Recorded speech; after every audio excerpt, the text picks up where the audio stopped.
निदा जी ये तेरी नानी अम्मा का संगीत त्रास होता है। अच्छा, इसमें से मैंने हाँ, आप तो यही पकड़े। क्या याद आ गया राना आतिफ साहब? एक आपको मजे का वाकया सुनाता हूँ कि ऑब्वियसली हमारा जब बचपन था तो उसमें घर से बाहर जाने की इजाज़त नहीं होती थी, तो वीकेंड पे अक्सर हम खेलते होते थे, या कोई खेल भी रहा होता तो हम तो शुगर लगा रहे होते थे। सो एक इस तरह का दिन आया तो उधर टाइम ज़्यादा हो गया, तो मैं कोई 2-3 बज गए रात के। अब मैं आया घर तो जनरली एक कुंडी लगाई होती थी जो कि समीन ने उसको नरम किया होता था, मैं लाता था वो खुल जाती हाँ, थी। हल्का सा। सो मैंने वो लाई, वो नहीं खुली। मेरा माथा टंका, मैं क्या अंदरों किसी ने लात दी। अगर मैंने बेल बजाई तो फिर मेरी सबने बजानी है, तो बेल भी बजानी। अब भाई बंदा छोटा भाई हो तो फिर ऐसे ही होता है ना, 4-5 बड़े भाई, 4 बड़े भाई। तो मैं, अब मुझे याद है सबसे बड़े भाई डॉक्टर हैं, उनके घर में हम थे, तो वहाँ पे वो उनको कंटोनमेंट बोर्ड की तरफ से घर मिला हुआ था, तो हॉस्पिटल के अंदर ही घर था। तो मैं बाहर निकला, मैंने चौकीदार से पूछा पेचकस है, उसने कहा सर मिल जाएगा। मैं उस तो चढ़ के ना दरख्त के ऊपर से तो छत पे पहुंचा, वो एक रोशनदान मैंने खोला, उसको साइड पे किया, मुझे पता था स्टोर रूम में इधर पेटियां पड़ी होती हैं, उससे नीचे उतरा, नीचे उतर के जाके दोबारा ऊपर सही दरवाजे से जाके रोशनदान बंद करके वापस आ गया, सो गया। सुबह अब शोर मचा हुआ है कि यार ये अभी तक नहीं आया, आतिफ किधर गया है? तो मुझ में जो कि तो सो रहा है। मैंने कहा तो सो रहा है? मैं कहा हाँ। तो उन्होंने कहा कब आया तू? मैं कहा मैं तो 9 बजे आ गया था। तो उन्होंने कहा हाँ मैं 1 बजे तक बैठा रहा, मेरे एक भाई ने। तो मुझे तो क्यों नहीं नजर आया? मैंने कहा यार मैंने आपको सलाम किया, आपने जवाब नहीं दिया, मगर नाराज है मैं जाना चाहिए। बहुत अच्छी यार। निदा जी, अब कोई और रोशनदान खोल के देखते हैं क्या निकले। सर ये तो लेटा हुआ रोशनदान है। यार ये मजे की चीज है ना? हाँ। सारी स्पोर्ट्स रिलेटेड चीजें खा रहे हैं। मेरा ताल्लुक ऑर्फन लतीफा से। यार इससे बड़ी मजेदार एक कहानी याद आ गई। हाँ। अब मैं और समीन जो मुझसे सबसे छोटा भाई है, एफसी कॉलेज में हमारे ट्रायल थे, एडमिशन वहाँ पे हमने लेना था एफएससी में, तो उसको हमने स्पोर्ट्स बेस पे अप्लाई किया, क्रिकेट पे भी और बैडमिंटन पे भी। बैडमिंटन भी खेलते थे हम, समीन क्रिकेट भी मुझसे अच्छी खेलता था और बैडमिंटन भी अच्छी खेलता था।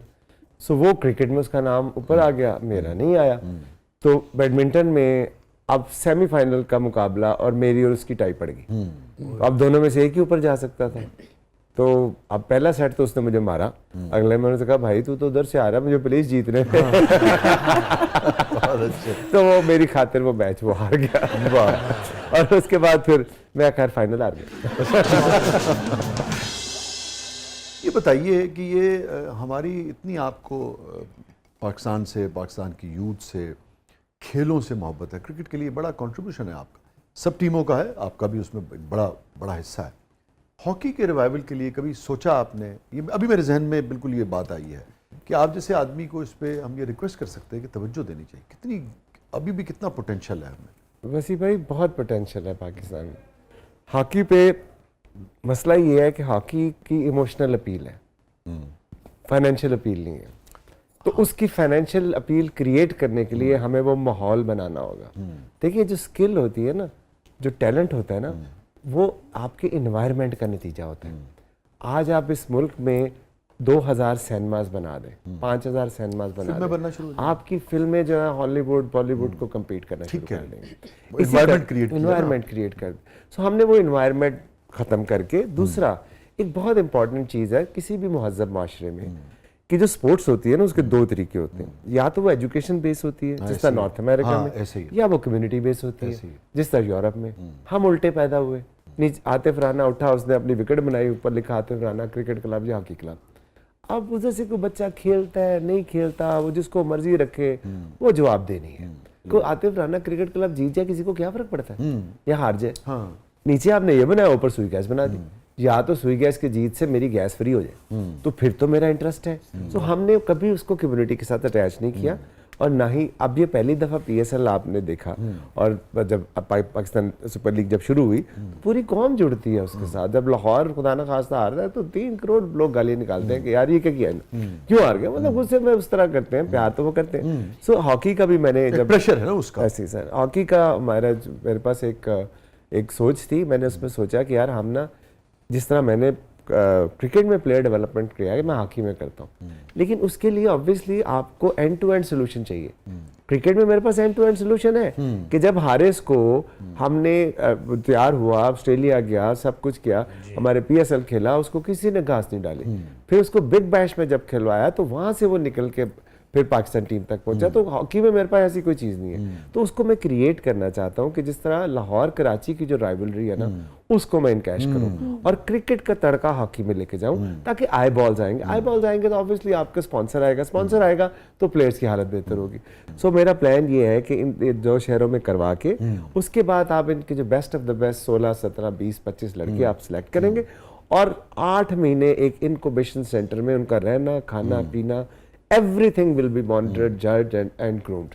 तो आपकी, मैं कहता हूँ, within 2-3 years आपकी हॉकी रिवाइव हो जाएगी, क्योंकि इससे आपके जो प्लेयर तगड़े हो, जिस तरह हम करते हैं हमारे हाई परफॉर्मेंस सेंटर में। अभी नईम आपने देखा जो पारा चनार से है, ठीक है, आप मुझे बताएं 2017 में वो ट्रायल देने आया, ठीक है, 2017 से हमारी टीम का हिस्सा ट्रेन हो रहा है, ठीक है। उसके बाद अब ये एक पार्ट है कि आपने उसको रिसोर्स प्रोवाइड कर दिया, बच्चे ने मेहनत की।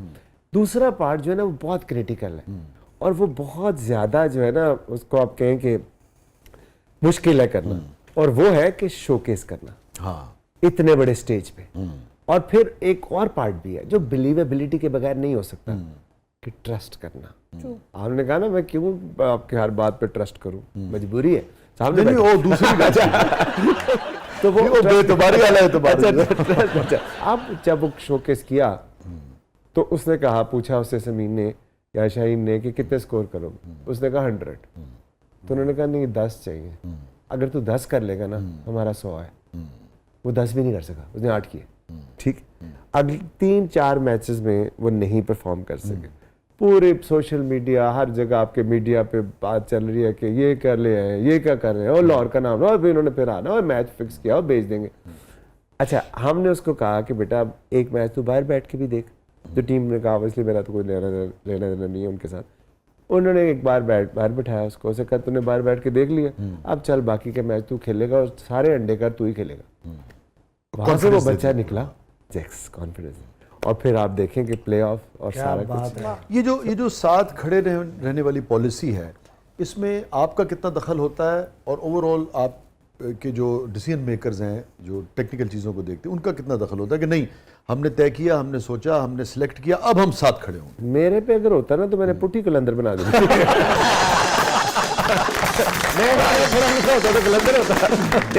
रोल की बात है ना, जो क्रिकेट है, सोशल मीडिया है, और उसके अलावा इंटरनेशनल रिलेशंस हैं, और जो हमारी जो फाइनेंस है, जो अकाउंट है, सब अपने अपने नहीं, वो समीन करता है। अच्छा। इसके अलावा जो सारे काम है, जिस तरह सबसे जो काम मुश्किल जिसमें पैसे लाना, वो मेरा काम है।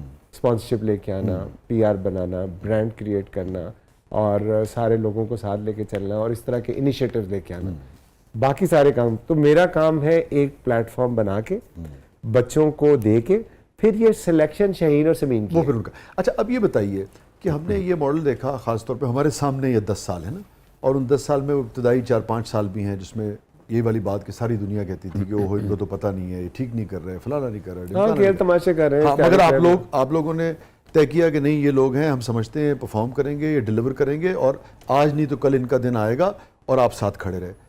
पूरी दुनिया में भी हम देखते हैं कि लोग अपने प्लेयर्स की सिलेक्शन बहुत ईमानदारी से करते हैं, बहुत ठोक बजा के करते हैं, मगर फिर साथ खड़े होते हैं। पाकिस्तान क्रिकेट टीम में ये क्यों नहीं नजर आता? मेरे से औकात से बड़ा सवाल कर लिया। एक और चीज निकालू डब्बे पे से।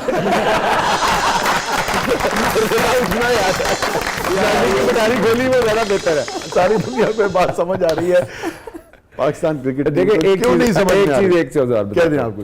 देखिए वो, मैं ये ट्रॉफी एक और हवाले से बहुत इंपॉर्टेंट कि हमारे पास इस वक्त जब हम जीते तो हमारा कोई कोच नहीं था, ठीक है, मतलब उस सेंस में कोई हेड कोच या हमने एक चीज और स्टेटमेंट साबित की कि अगर आपका प्रोसेस ठीक है ना तो आपको पर्सनैलिटीज की जरूरत नहीं है, ठीक है। सो अब बात ये है कि जो टैलेंट तो सब में है, पाकिस्तान में बहुत टैलेंट है, जिस तरह बाकी दुनिया में है। डिफरेंस क्या है? इन्वायरमेंट। देखिए, environment, you create the environment and you get the result. आपने ये इन्वायरमेंट क्रिएट की ना, इसका ये जो आपका टीम हुआ है ना, वो भी इंपॉर्टेंट है, वो भी इसका हिस्सा है। आप जितने हिस्से उतना आपका प्रोड्यूसर भी हिस्सा है, उतना जो कैमरे के पीछे लोग खड़े हैं उनकी आंख भी उतनी इंपॉर्टेंट है। पूरी टीम जीती है। हमारा प्रॉब्लम ये है कि हम इन्वायरमेंट नहीं क्रिएट कर पाते, क्योंकि हम शख्सियत परस्ती के पीछे गुम हो जाते हैं।